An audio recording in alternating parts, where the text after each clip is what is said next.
and welcome. This is lecture number 17 of CAD. We continue with our discussion on Bezier segments and curves. In previous lectures, we have discussed Bezier segment design. We had also noted that if we change the position of any control point, we observe a global change in shape in a Bezier segment. Let's concentrate on shape change features today, and let's look at certain methods through which we can in some way introduce local shape changes in Bezier segments or minimize the global shape change. There are two such methods that we'll discuss today. One is based on the subdivision procedure. That is, we'll try to subdivide a Bezier segment into two segments, try to change the shape of one of them. In the second method, without changing the shape of a Bezier segment, we will try to raise the degree of a Bezier curve. In a sense, we'll try to increase the number of control points so that the shape change is at least minimized, even if it is global. Let's take a look at the first method, the subdivision procedure of a Bezier segment. It may be desired to trim a curve at the subdivision point, retaining only a part of the Bezier segment.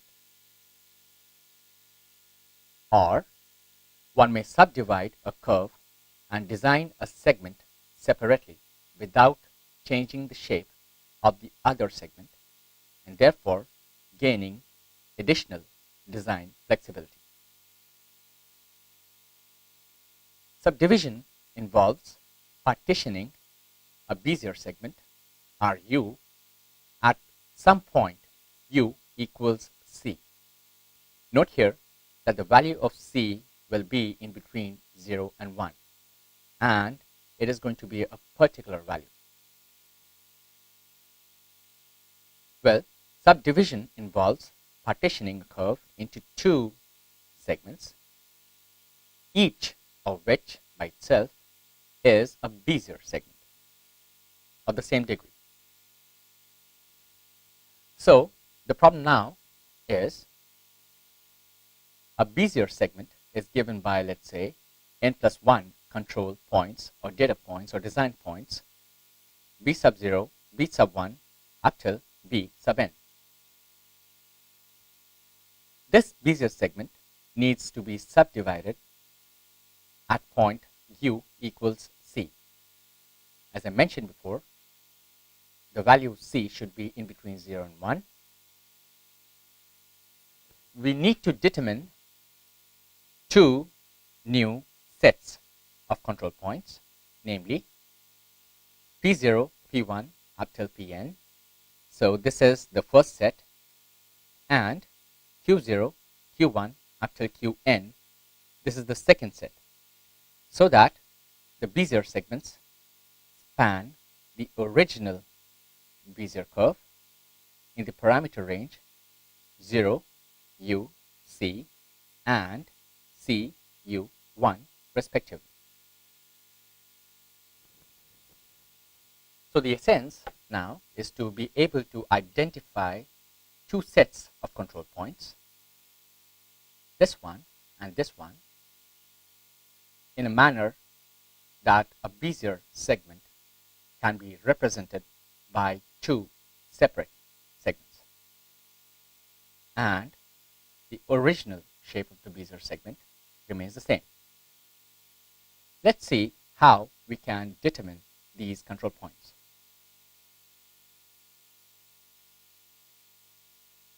Let's say we have this control polyline. Well, you guessed it right. This is for a cubic Bezier segment. And let's say this is our Bezier segment. I plot a point for u equals c right here. And I would like to subdivide this segment at this point so that the two parts are this one and this one respectively. And these parts will be independent of each other.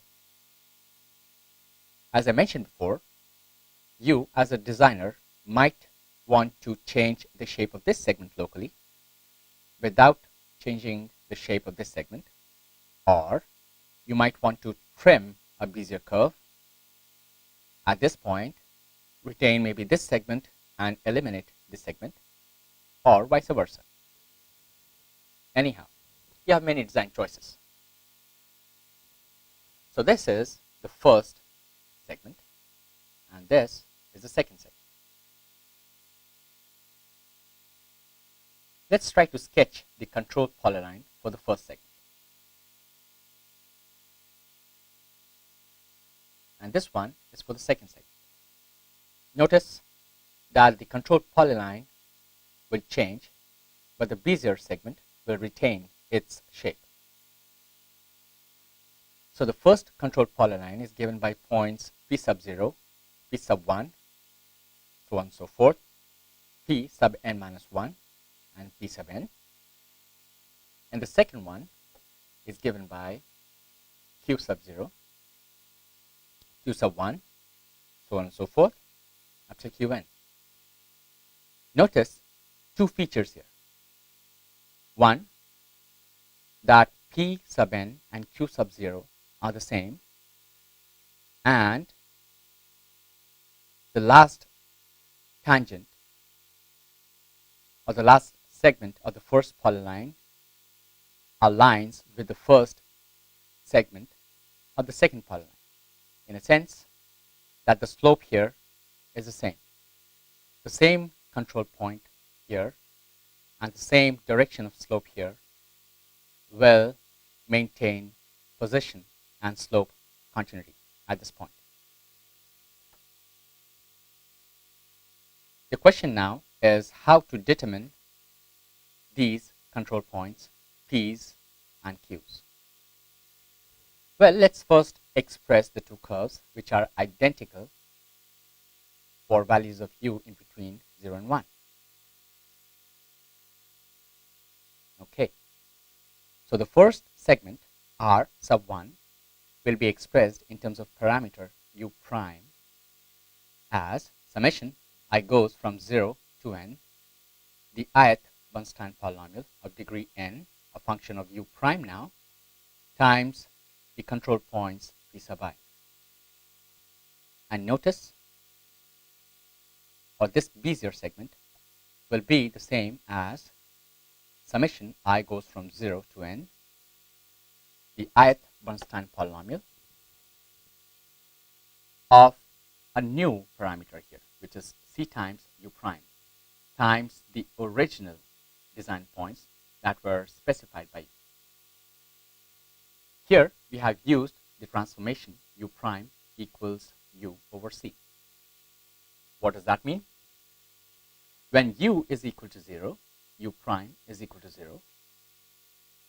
And when u is equal to c, which will be the case for the first Bezier segment, rather the first divided or subdivided Bezier segment, u prime will be 1. Let's go back and try to understand this better. At this point, the parameters u and u prime will have the same value, 0. At this point, the original parameter u will have the value c, but the new parameter value u prime will have the value 1 due to that transformation. Now this expression is going to be true for all values of u prime in between 0 and 1. How do we extract conditions to obtain the new control points pi? Notice that pi will be n plus 1 in number, and so we will need n plus 1 such conditions. Well, to find the new control points p's, we use the fact that the curves n derivatives are identical at u or u prime is equal to 0. That would mean that the n derivatives of this segment and this segment, which are the same in shape, they will be equal at u or u prime equals 0. We have seen this relation before. The kth derivative of a Bezier segment, in this case r sub 1 as a function of u prime, is given by n times n minus 1 times up till n minus k plus 1 summation I going from 0 to n minus k, the ith Bernstein polynomial of degree n minus k as a function of u prime times capital P sub I super k. This is equal to c raised to k times n minus 1 up till n minus k plus 1 summation I going from 0 to n minus k b sub I n minus k function of c times u prime times capital D sub I k. What is capital P sub I k and what is capital D sub I k is something that you would know from previous lectures. Now, at u prime is equal to 0, this equation becomes n times n minus 1 times a few more terms, the last term in the multiplication being n minus k plus 1 times p sub 0 k is equal to c raised to k n times n minus 1, a few more terms, times n minus k plus 1 times d sub 0 super k. A note here. This is the kth derivative of this Bezier segment here. And this is the kth derivative of this Bezier segment here. And both these derivatives are with respect to u prime. Capital P sub I k, I'm giving you a clue here, will be in terms of the new control points P sub I, while capital D sub I super k will be in terms of the original data points V sub I. Well, coming back to this expression, we will have these two terms getting cancelled out, which would mean that P sub 0 k is equal to c raised to k times d sub 0 super k. In terms of the original data points pi, d sub I super j are defined such that d sub I super j is equal to d sub I plus 1 super j minus 1 minus d sub I super j minus 1, where the values of j are going from 1 to n and the values of I are going from 0 to n minus j, while d sub I super 0 is equal to b sub I, the original design points. This is, as you have guessed it right, a recursive relation. Likewise, capital P sub I super j are defined in terms of the new data points that we need to find. And P sub I super j is equal to P I plus 1 j minus 1 minus P I j minus 1. Again, j is going from 1 to n and I goes from 0 to n minus j. P sub I super 0 is equal to small p sub I. Now for k is equal to 0, the equation gives p sub 0, 0 is equal to c raised to 0 times d sub 0, 0, which means that the first new control point is the same as the first old control point. For k is equal to 1, p sub 0 super 1 is equal to c raised to 1, which is c, times d sub 0 super 1, which implies that small p1 minus small p0, the difference in between the first two new control points is equal to c times the difference between the first two old control points. We already know what p sub 0 is. We can find what p sub 1 is. And that is equal to b sub 0 times c b sub 1 minus b sub 0. For k equals 2, we have p sub 0 2 equals c squared d sub 0 2. This would mean that p2 minus 2p1 plus p0 is equal to c squared times b2 minus 2b1 plus b0. We can compute what p2 is, and that is c squared times b2 minus 2b1 plus b0 plus 2 times p1 minus p0. We can substitute for p1 and p0 from these expressions. And eventually, after some algebra, we can find p2 as b sub 0 times 1 minus c squared plus 2c times 1 minus c b1 plus c squared b2. Now this is interesting. Physically, if you notice, then p2 looks like it is a point on the Bezier segment, rather a point on the quadratic Bezier segment, defined by control points b sub 0, b sub 1, and b sub 2. Here c appears to be a parameter. Likewise, over here, p1 would be like a point on a Bezier segment of degree 1.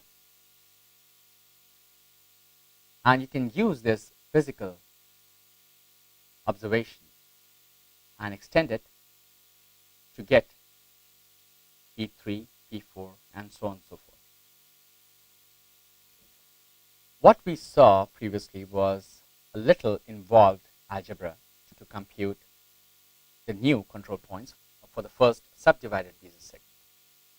We have an alternative, which is surely based on geometry. Now recall this tabular computation of intermediate de-Castelju points from the de-Castelju algorithm. If you recall, this column corresponds to the original data points that you as a designer would have specified. The first column here, or the second column here rather, corresponds to stage 1 intermediate de-Castelju points. These are stage 2 intermediate de-Castelju points. If you keep going forward, you would eventually get to stage n de-Castelju point, which would be a point on the nth degree Bezier curve for a given parameter value u. Now keep the expressions for p sub I in mind. And remember what I told you with regard to the observation. Now try to identify those P's in this converging triangle. You would notice that your first data point is actually P sub 0. Next, you would notice that stage 1 first intermediate decasseling point is your point P1.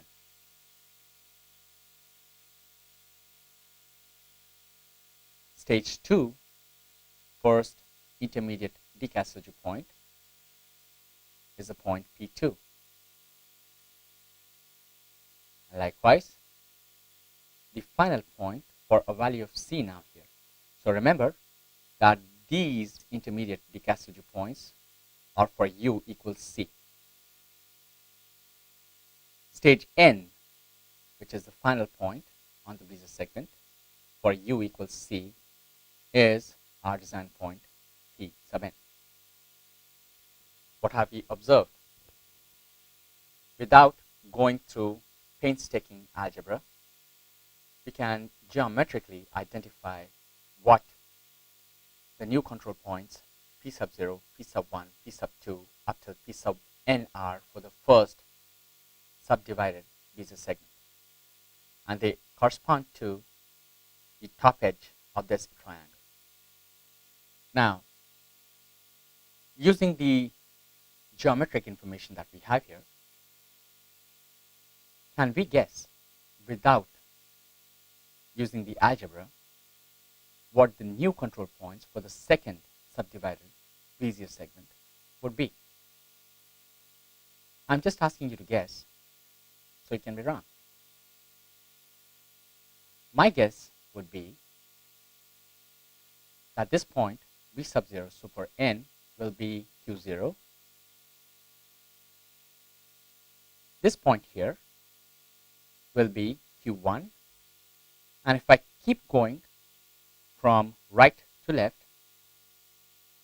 this intermediate decasseling point, B sub n minus 2 super 2, which is the last point in stage 2 linear interpolation, this would be Q sub n minus 2. Likewise, the last point of stage 1 repeated linear interpolation, this intermediate decasseling point will be Q sub n minus 1. And this one, of course, the last data point will be Q sub n. In summary, therefore, the top edge would represent the new control points for the first subdivided Bezier segment for U equals C. And this bottom edge here of this triangle will represent the control polyline for the second subdivided Bezier segment, again for U equals C. Notice that these are n plus 1 data points, and so the corresponding segment here will be of degree n. And likewise, these again are n plus 1 data points for which this segment as well will be of degree n. Let's try to investigate this story further geometrically. But before that, we try to summarize this observation mathematically. P sub k is equal to B sub 0 super k for values of k going from 0 to n, and Q sub n minus k is equal to B sub n minus k super k, again k going from 0 to n. Now let's try to see this geometrically. How subdivision and the decasseling algorithm are related. We start again with a cubic Bezier curve. we have this control polyline, and we start performing repeated linear interpolations. So this one is stage 1 repeated interpolation, and this one is the second stage repeated interpolation. The curve that I just sketched is the original Bezier curve. These are our original control points: V sub 0, V sub 1, V sub 2, and V sub 3. Stage 1 intermediate decassager points: B01, B11, B21. Stage 2 intermediate decassager points: B02, B12, and the final point for value of u again equals c, B03. You would have observed that this Bezier curve is tangent to the last segment here, joining B sub 02 and B sub 12. And also B03 would lie on the Bezier curve.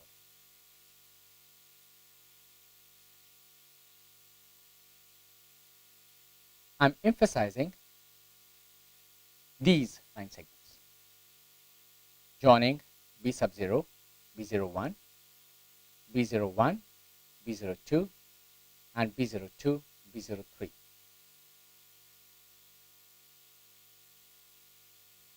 I'm also emphasizing, using a different color, these line segments: B03 to B12, B12 to B21, and B21 to B3. Segment is the first part of the Bezier curve, while this one here is the second part of the Bezier curve. The control polyline in blue are defined by the points P, P0, P1 up till Pn in general, and the control polyline in red are defined by points Q sub 0, Q sub 1 up till Qn. And from this figure, you would already know what the P's and the Q's are, even without going through the algebra. At this point, the value of u, I must emphasize again, equals c.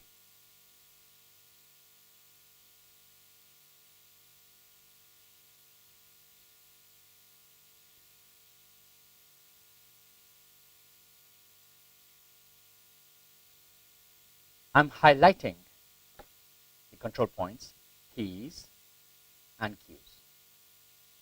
Before we go on to the next method, let me pose a few questions to you.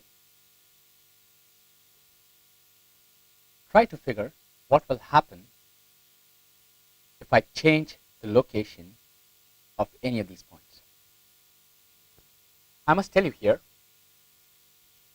that subdivision procedure essentially lets go of this original control polyline and replaces that with two sets of data points again, P0 to Pn and Q0 to Qn. As a designer, what would this mean? You would now be free to work with the data points on the control line in blue and the data points on the control line in red. In a sense, you can move any of these control points to wherever you want, or you can move any of these control points again to wherever you want. Now, if I move P1, which is identified by B sub 0 super 1, to let's say a different location here, which segment of the Bezier curve, the original Bezier curve, will change? Would it be this segment, or would it be this segment, or would it be both segments. Think about it for a little while. Or maybe, while you're thinking, I'll pose another question. What if I decide as a designer to move this point maybe to a different location? Here. Again, which one of these segments will change in shape? This one, or this one, or both? In a sense, what I'm trying to ask is, would you think now that after subdivision or after subdividing the original Bezier curve into two parts, would I see a local change in shape? Okay, my answer to the first question. If I move this point to a different location, only this segment changes in shape. Would that be obvious? Answer to question 2. If I move this point to a different location, the segment on the right will change in shape, while the segment on the left will retain its shape. Only if I move this control point here, identified by P sub n or Q sub 0, because both these points are the same, I would witness the shape change in both segments, this one and this one. So in a way, would you agree with me that subdivision introduces local shape change features in the original Bezier segment? If I were you, I would say yes. Let's move on to the second method, degree elevation.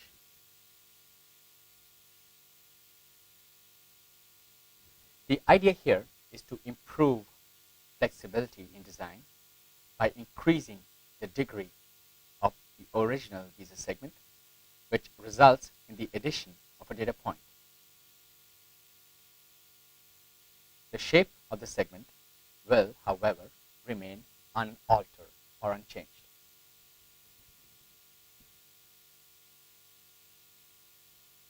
We all know this. A Bezier curve is defined by control points B sub 0, B sub 1, B sub n. Let's say these are n plus 1 control points here.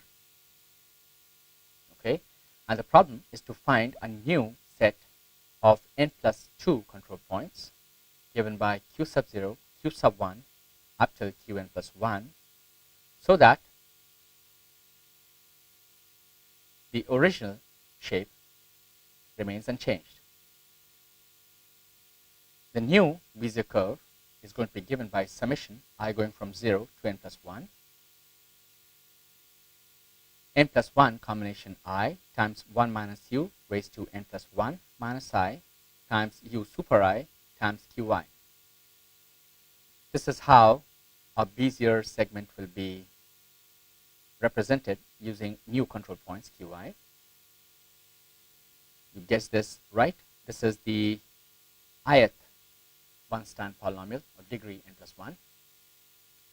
And this entire Bezier segment will be the same as the original segment, because I have mentioned here before that the shape of the segment remains unchanged. The original segment, as you know, is given by I going from 0 to n combination I times 1 minus u raised to n minus I times u super I times the original data point bi. Now this expression is true for any and all values of u in between 0 and 1. Using this expression, can we determine what q sub I will be for values of I between 0 and n plus 1? Here, we need to do a little mathematical trick. Notice that this polynomial here is of degree n plus 1, while this polynomial here is of degree n. How do I make this polynomial of degree n plus 1? Intriguing, isn't it? What if I say that you multiply this expression by the term 1 minus u plus u? In a sense, you are multiplying this by 1, but it is the terms 1 minus u and u which will elevate the degree of this expression or of this Bezier curve by 1. This is precisely what I have just said.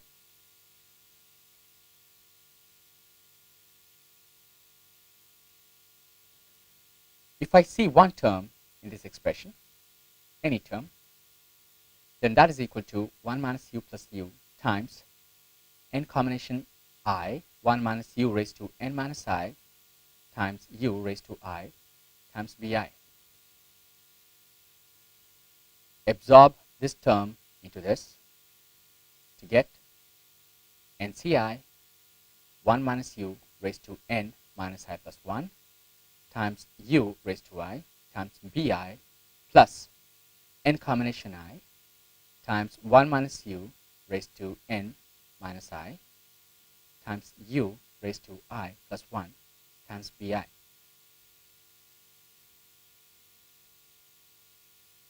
All we need to do now is try to compare individual coefficients of the term 1 minus u raised to n minus I plus 1 times u raised to I. Well, even though I have not expressed the summation sign here explicitly, it is there. So what is the coefficient of 1 minus u raised to n plus 1 minus I times ui in this expression? That is q sub I times n plus 1 combination I.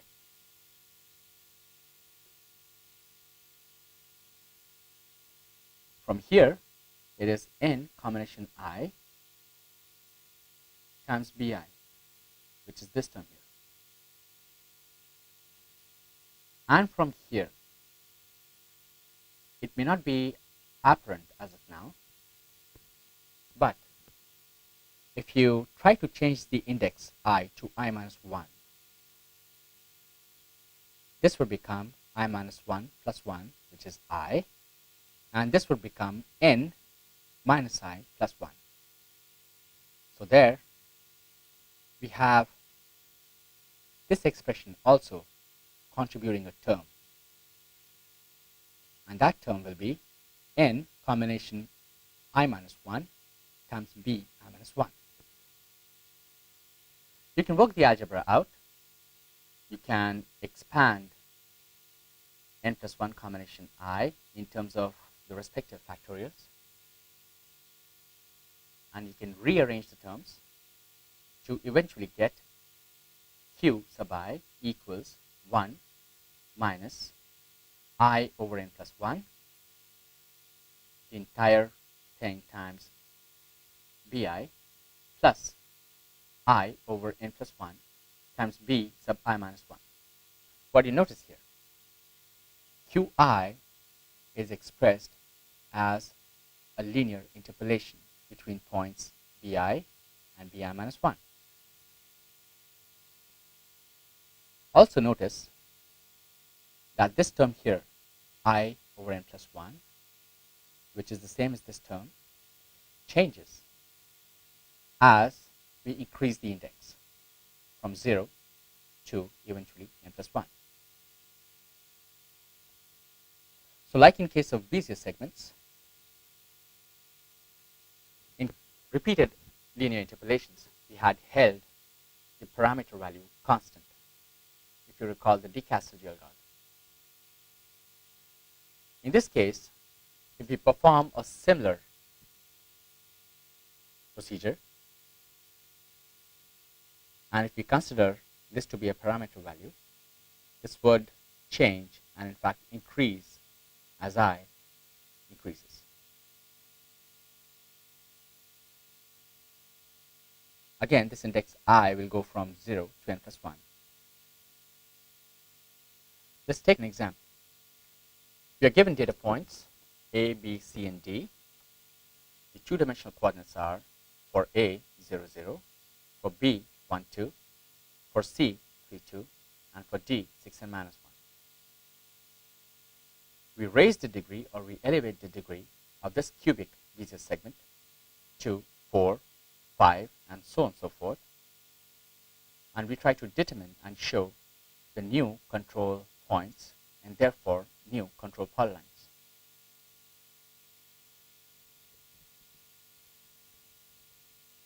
We have just seen this expression. All we need to do is plug in the values and get the QIs. For example, Q sub 0 is 1 minus 0 over 3 plus 1 times B0 plus 0 over 3 plus 1 times B sub minus 1. Now this is interesting. Although we do require the original data point with index minus 1, well, it is because this I is 0 that we don't actually need it. In a sense, Q sub 0 will be equal to the original data point, or the first data point, B00 in this case. Q sub 1, keep on increasing the index. This is 1 minus 1 over 3 plus 1 times B1 plus 1 over 3 plus 1 times B0, computed as 0.75 and 1.5 as the x and y coordinates. Q2 is equal to 1 minus 2 over 4 times B2 plus 2 over 4 times B1. The x and y coordinates are 2 and 2. For Q3, it's 1 minus 3 over 3 plus 1 times B3 plus 3 over 3 plus 1 times B2. Coordinates 3.75 and 1.25. Likewise, we can compute the final point, Q4. The coordinates are 6 and minus 1, which is the last point here.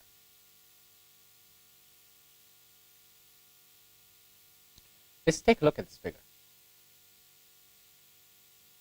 The control polyline in blue is the original 4 data point polyline, for which this is a cubic curve.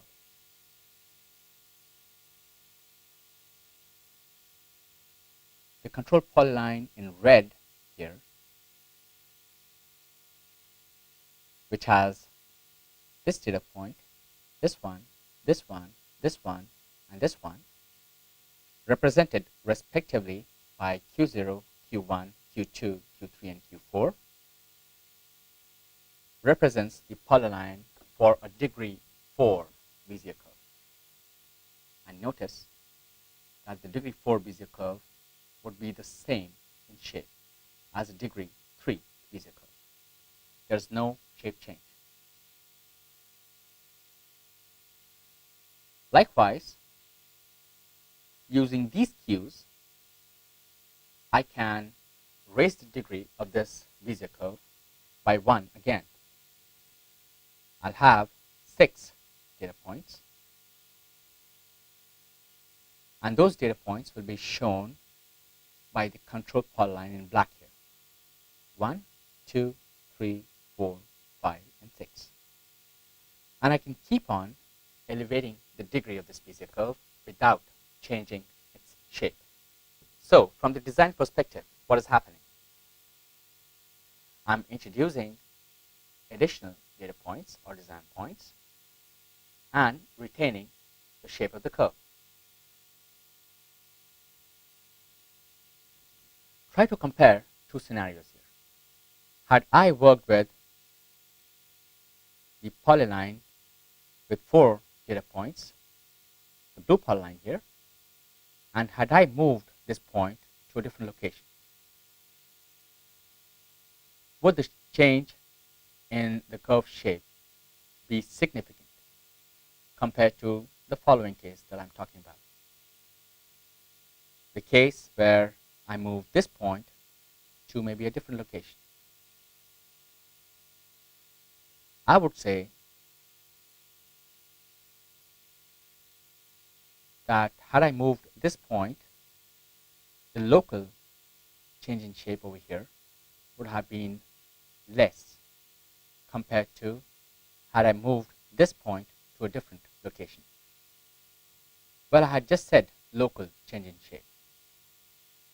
I know, and you also know, that the actual change in shape will be global. What I meant by local here was the change in shape in this region here, in the neighborhood of the data points that I have moved. Another point, if I keep on raising the degree of this Bezier curve, I can do it infinitely many times. As I keep on raising the degree of this Bezier segment, notice how the new control polylines become closer and closer to this Bezier curve. The blue one is a little far. The red one, with 1 degree higher, is a little close. The black one, with 2 degrees higher, as opposed to the blue control polyline, is even closer. And if I keep on raising the degree, I'll get closer and closer to this curve. Of course, again, without changing the shape of the original Bezier curve. In fact, this curve by itself would represent a control polyline constituted of many, many points, if you think about it from the perspective of degree elevation. In summary, as degree elevation is continuously performed, the control polyline approaches the Bezier curve.